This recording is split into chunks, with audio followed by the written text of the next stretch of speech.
Hi, I'm Manish. Today I'm going to show you how to solve this edge parity. It is possible in any even layer puzzle. So it should be in 4x4, 6x6 and 8x8 and so on. So I'll just show you how to solve this.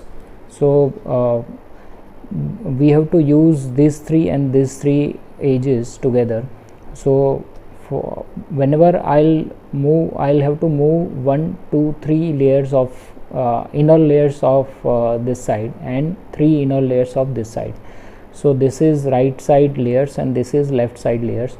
So whenever I'll use right side layer, I'll move top layer 2 times, and whenever I'll move left side layer, I'll move front 2 times.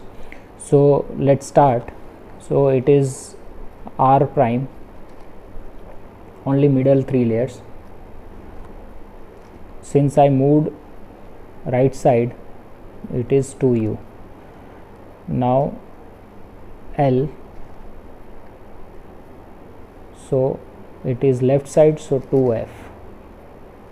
Again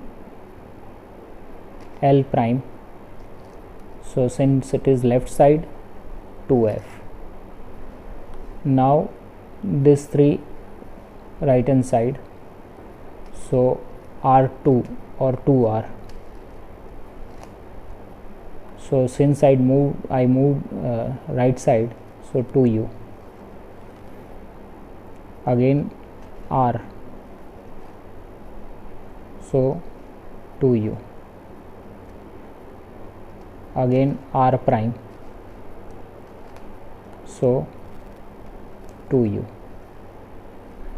Okay, now 2f,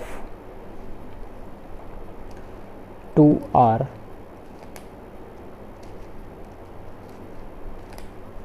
and 2f. So now we can see it is solved. So thank you very much. If you have any query, you can message me.